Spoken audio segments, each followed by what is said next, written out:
Hello everyone, welcome to my channel CA Simranjeet Singh.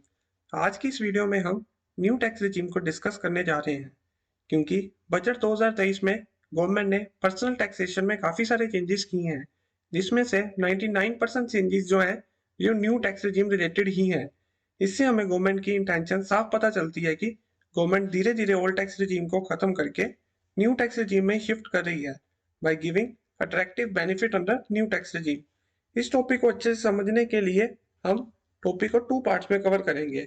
आज के first part में हम सबसे पहले देखेंगे what is section 115 BAC, that is the new tax regime governing section.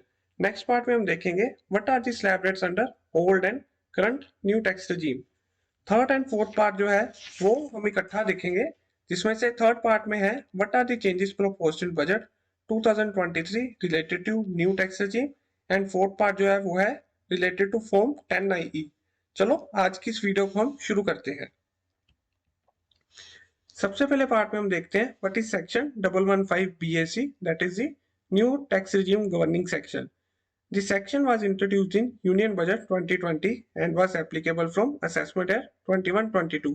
मतलब ये जो है सेक्शन इंट्रोड्यूस किया गया था यूनियन बजट 2020 में, और ये सबसे पहले जो है एप्लीकेबल हुआ था असेसमेंट ईयर 21-22 से। नेक्स्ट जो है ये देखते हैं ये सेक्शन 115 BAC किन किन पे एप्लीकेबल है। ये जो सेक्शन अभी तक एप्लीकेबल है वो है individual and HUF tax payers से। उसके अलावा जो है ये किसी भी कोई और पर्सन जो है इस सेक्शन का बेनिफिट नहीं ले सकता। नेक्स्ट पार्ट में हम देखते हैं what are the key features. Key feature of new tax regime is that there has been significant reduction in income tax slab rates. इसमें गवर्नमेंट ने जितने भी स्लैब रेट्स थे वो उसको रिड्यूस कर दिया था काफी हद तक। और फोर्थ पार्ट में जो है वो है most of the deduction and exemption presently available under the existing और old tax regime are not available under new tax regime. जो है गवर्नमेंट ने जो है यहाँ पे अगर आप थर्ड पॉइंट में देखोगे तो इनकम टैक्स के स्लैब रेट जो है वो गवर्नमेंट ने काफी हद तक जो है रिड्यूस कर दिए थे, बट वो आपको बेनिफिट उसका तभी मिलेगा क्योंकि इसमें जो है गवर्नमेंट ने डिडक्शन एंड एग्जम्पशन जो कि हमें ओल्ड टैक्स रिजीम में मिलती थी उसका बेनिफिट यहाँ पे गवर्नमेंट ने उस बेनिफिट को हटा दिया। अभी हम नेक्स्ट पॉइंट में देखते हैं what are the slab rates under old and current new tax regime. यहाँ पे जो करंट टैक्स रिजीम है ये जो है ये है प्री बजट। मतलब इस न्यू टैक्स रिजीम में जो गवर्नमेंट ने इस बार जो है काफी चेंजेस किए हैं वो हम थर्ड पॉइंट में देखेंगे। ये वाली जो स्लैब रेट है ये एप्लीकेबल है टिल असेसमेंट है 23-24। सबसे पहले हम देखते हैं ओल्ड टैक्स रिजीम में क्या क्या स्लैब रेट है। यहाँ पे अप टू 2.5 लाख नील है, और न्यू टैक्स रिजीम में क्या है उसमें भी सेम है। नेक्स्ट है 2.5 टू 5.5 लाख, उसमें भी जो टैक्स रेट है वो है 5%, और सेम ही जो है न्यू टैक्स रिजीम में भी है। बट अगर हम जो है थर्ड में देखें तो यहाँ पे जो है slab rate old tax regime में है वो है 5 to 10 लाख। बट यहाँ पे गवर्नमेंट ने इस टैक्स जो स्लैब रेट है वो हमें उसको रिड्यूस कर दिया है। जैसे कि हमने ऊपर थर्ड पॉइंट में पढ़ा था कि गवर्नमेंट ने significant reduction in income tax slab rate, मतलब यहाँ पे गवर्नमेंट ने स्लैब रेट्स को ही रिड्यूस कर दिया था। यहाँ पे जो है अगर हम देखें तो यहाँ पे ओल्ड टैक्स रिजीम में 4 स्लैब रेट निकल के आ रही है, बट न्यू टैक्स रिजीम में गवर्नमेंट ने यहाँ पे टोटल 7 स्लैब रेट जो है वो कर दी है। मतलब यहाँ पे जो है 7 जो है यहाँ पे 7 स्लैब रेट्स हैं, और ओल्ड टैक्स रिजीम में जो है वो है 4 स्लैब रेट्स हैं। अभी हम जो है थर्ड पार्ट पे आते हैं। What are the changes proposed in budget 2023 under the new tax regime? सबसे पहला पॉइंट जो है वो है डिफॉल्ट टैक्स रिजीम। इसको समझते हैं। The new tax regime will be the default tax regime. However, the taxpayer can opt for old tax regime. अभी तक अगर हम देखें तो इस बजट से पहले असेसमेंट है, मतलब 23-24 तक क्या होएगा, इसमें अगर आप देखोगे तो हमारी ओल्ड टैक्स रिजीम ही जो है वो हमारी डिफॉल्ट टैक्स रिजीम है। मतलब अगर किसी भी पर्सन ने न्यू टैक्स रिजीम को अगर ऑप्ट करना है तो उसको एक फॉर्म फाइल करना पड़ता है जिसका नाम है फॉर्म 10(9)E। बट गवर्नमेंट ने जो है असेसमेंट है 24-25 से जो है वो न्यू टैक्स रिजीम को ही डिफॉल्ट टैक्स रिजीम है। मतलब अगर किसी पर्सन ने उस साल अगर ओल्ड टैक्स रिजीम को अगर वो फाइल उसको ऑप्ट करना है तो उसको वो कैसे ऑप्ट कर सकता है, उसको ऑप्ट करने के लिए उसको फॉर्म फाइल करना पड़ेगा, कौन सा, फॉर्म 10(9)E। चलो इस फॉर्म को समझने के लिए हम जो है अपनी नेक्स्ट स्लाइड पे आते हैं। यहाँ पे हम जो है देखते हैं फॉर्म 10(9) है क्या। सबसे पहले है what is form 10(9)। Form 10(9) is a declaration made by return filer for choosing the old tax regime from assessment year 24-25।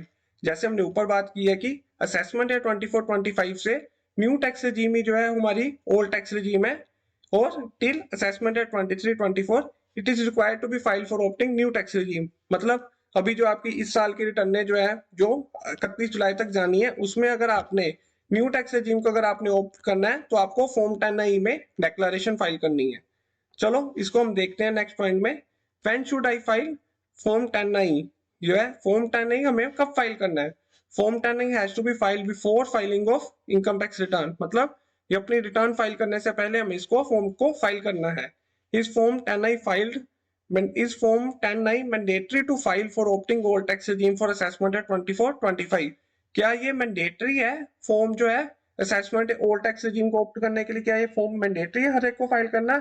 यहाँ पे लिखा है yes, it is mandatory to file form 10I if you want to opt for old tax regime for assessment at 24-25 and have business income, business and profession income. मतलब ये किस पे applicable है? अगर कोई पर्सन असेसमेंट है 24-25 में अगर ओल्ड टैक्स रिजीम को ऑप्ट करना चाहता है और उसकी बिजनेस एंड प्रोफेशन इनकम है। ठीक है, नेक्स्ट पॉइंट में देखते हैं। However other person, that is person having income other than business, can simply opt for old tax regime in the respective ITR form and there is no need to file form 10I। मतलब अगर एक person है, जैसे मान लो उस person की जो है वो सैलरी इनकम है, अगर वो पर्सन असेसमेंट है 24-25 में ओल्ड टैक्स रिजीम में जाना चाहता है तो उसको कोई भी फॉर्म 10I फाइल करने की जरूरत नहीं है। उसको वो कैसे ऑप्ट करेगा? इन दी रिस्पेक्टिव ITR फॉर्म। उस ITR फॉर्म जो भी उसका ITR 1, 2 जो भी ITR फॉर्म होगा उसमें वो ओल्ड टैक्स रिजीम को टिक करेगा and there is no need to file form 10I। मतलब उस पर्सन को फॉर्म 10I फाइल करने की कोई जरूरत नहीं है। अब इसका अगर हम इसको कंक्लूड करें तो फॉर्म 10I उसी पर्सन को फाइल करना है जिस पर्सन की बिजनेस एंड प्रोफेशन इनकम है। अदर देन जो है उस किसी भी पर्सन को है फॉर्म 10I फाइल करने की जरूरत नहीं है। नेक्स्ट पॉइंट में देखते हैं, is filing of return on time mandatory for form 10I? क्या हमें टाइम पे रिटर्न जो है फाइल करनी जरूरी है? ये तो नहीं है। आज अभी तक जो है वो चलता है कि काफी सारे लोग जो है 31 जुलाई के बाद भी अपनी रिटर्न भरते हैं। क्या अगर कोई पर्सन बिलेटेड रिटर्न भर रहा है तो क्या उसको फॉर्म 10I उस टाइम पे वो फाइल कर सकता है? यहाँ पे लिखा है is filing of return on time mandatory for form 10I? इसका आंसर है yes, it is mandatory to file income tax return on time, otherwise you cannot file form 10I and opt for old tax regime। मतलब अगर कोई person form 10I file किसको करना है? उस person को जिसकी बिजनेस एंड प्रोफेशन इनकम है। अगर उस पर्सन को इसका बेनिफिट लेना है, मतलब ओल्ड टैक्स रिजीम का अगर इस पर्सन को बेनिफिट लेना है तो उसको फॉर्म 10I जो है वो फाइल करना पड़ेगा और अपनी रिटर्न भी जो है वो अपने टाइम से पहले फाइल करनी पड़ेगी, मतलब 31 जुलाई से पहले फाइल करनी पड़ेगी। यहाँ पे अगर हम देखें कि अगर जैसे जिस पर्सन को फॉर्म 10I नहीं फाइल करना, मतलब सैलरीड क्लास, क्या उसको भी अगर उसने अपनी ITR फॉर्म में अगर ओल्ड टैक्स रिजीम को सिलेक्ट करना है, क्या उसको रिटर्न जो है टाइम पे फाइल करनी पड़ेगी? इसका जो आंसर है वो हम नोट में देखते हैं। Filing of ITR on time is mandatory for old tax regime in the ITR form even if it is not required to file form 10I। मतलब चाहे आपको फॉर्म 10I फाइल करना मैंडेटरी नहीं है, बट अगर आप ओल्ड टैक्स रिजीम का benefit लेना चाहते हो तो आपको रिटर्न टाइम पे फाइल करनी पड़ेगी। ये काफी इंपॉर्टेंट जो है इसमें नोट करने वाली बात है कि अगर आप अपनी बिलेटेड रिटर्न फाइल करते हैं तो आपको वो फॉर्म 10I का बेनिफिट नहीं मिलेगा। नेक्स्ट पॉइंट में देखते हैं, is form 10I required to be filed every year? हमने ऊपर वाले पॉइंट में देखा फॉर्म 10I फाइल किसको करना है? उस पर्सन को करना है जिसकी बिजनेस एंड प्रोफेशन इनकम है। क्या उसको हर साल फाइल करना है? इसका आंसर है no, it is not required to be filed every year. If the businessman has once opted for old tax regime for assessment year 24-25, it shall also apply to subsequent assessment year। यहाँ note करने वाला point है कि अगर person ने एक बार opt कर लिया तो वो subsequent assessment year भी applicable होगा। However, it can withdrawn once for any assessment for any previous year other than the previous year in which it is exercised। मतलब अगर किसी पर्सन ने असेसमेंट है 24-25 में ओल्ड टैक्स रिजीम को opt कर लिया और उसकी बिजनेस एंड प्रोफेशन इनकम है, और असेसमेंट है 25-26 में अगर वो चाहता है कि वो न्यू टैक्स रिजीम में जाना चाहता है तो उसको फॉर्म 10I फाइल करना पड़ेगा फॉर विड्रॉइंग।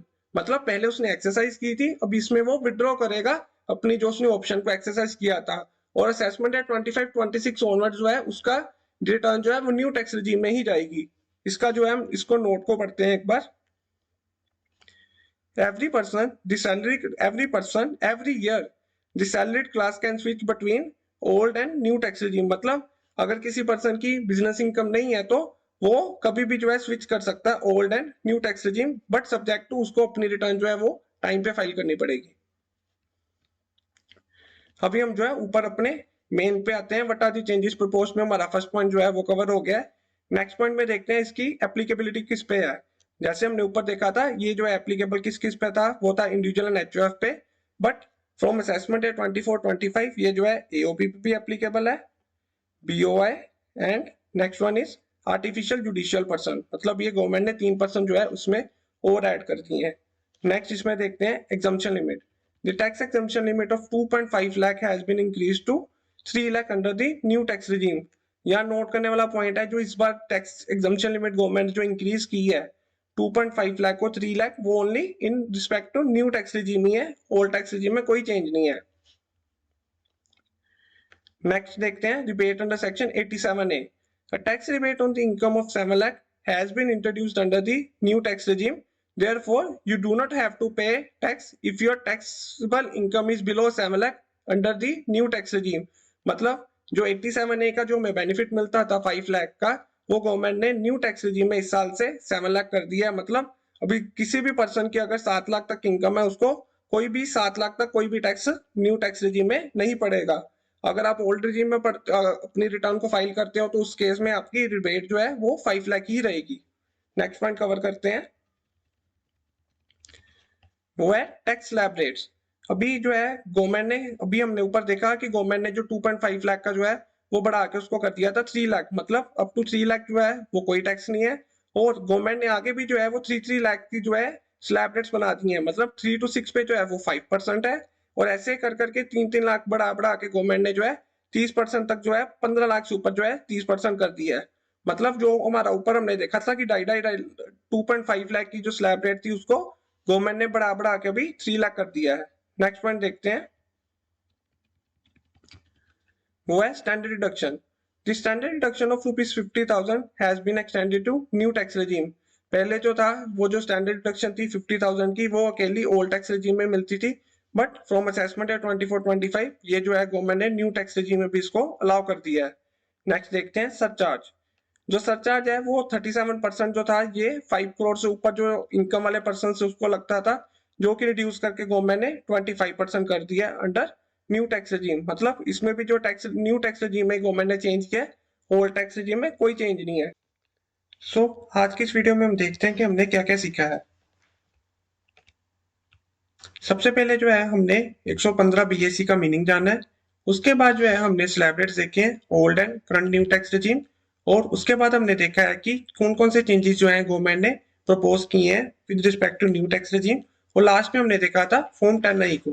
फॉर्म 10I में जो है करने वाली बात थी कि ये बस उसी पर्सन को फाइल करना है कि जिसकी बिजनेस इनकम होगी, और अगर किसी पर्सन ने असेसमेंट एक्ट 24-25 में ओल्ड टैक्स रिजीम को अगर ऑप्ट करना है तो उसी पर्सन को ये फॉर्म फाइल करना है।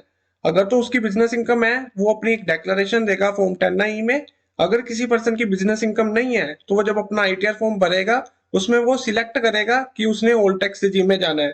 और अगर इस फॉर्म का बेनिफिट तभी मिलेगा अगर चाहे वो बिजनेसमैन है या फिर अदर देन बिजनेसमैन है, अगर वो अपना टाइमली फाइलिंग ऑफ रिटर्न करते हैं। अगर किसी पर्सन को वो है अगर वो फॉर्म 10I को फाइल नहीं कर पाता तो वो ऑटोमेटिकली जो है वो न्यू टैक्स रेजिम में शिफ्ट हो जाएगा। और लास्ट में हमने देखा कि बिजनेसमैन जो है वो एक ही बार उसको जो है वो हर साल जो है वो शिफ्ट नहीं कर सकता न्यू एंड ओल्ड में। उस पर्सन के पास बस एक ही मौका है कि जिसमें वो शिफ्ट कर सकता है, जब वो, क्योंकि एक बार उसने मान लो असेसमेंट ईयर 24-25 में इसको एक बार ऑप्ट कर लिया ओल्ड टैक्स रेजिम को, सब्सिक्वेंट असेसमेंट ईयर पे भी वो चीज एप्लीकेबल है, बट एक ही बार उसको मौका मिलेगा कि इस टैक्स रेजिम से बाहर आने का। अगर मान लो 25-26 में अगर वो कहता है कि मैंने इस टैक्स रेजिम को ऑप्ट आउट करना है, वो साल फॉर्म 10I को ऑप्ट आउट करने के लिए फाइल करेगा, और सब्सिक्वेंट असेसमेंट ईयर में वो फिर न्यू टैक्स रेजिम में अपनी रिटर्न फाइलिंग करेगा। वो सब्सिक्वेंट मतलब 25-26 के बाद जो है वो इसको चेंज नहीं कर सकता। होप सो आपको ये वाली वीडियो काफी हेल्पफुल होगी। टॉपिक के सेकंड पार्ट में हम डिडक्शन एंड एग्जम्पशंस को देखेंगे, मतलब कौन सी डिडक्शंस एंड एग्जम्पशंस हमें अवेलेबल है और कौन सी नहीं under the new tax regime. अगर आपको ये वाली वीडियो अच्छी लगी हो, please like this video and subscribe to my channel and stay tuned for second part of the topic. Thank you.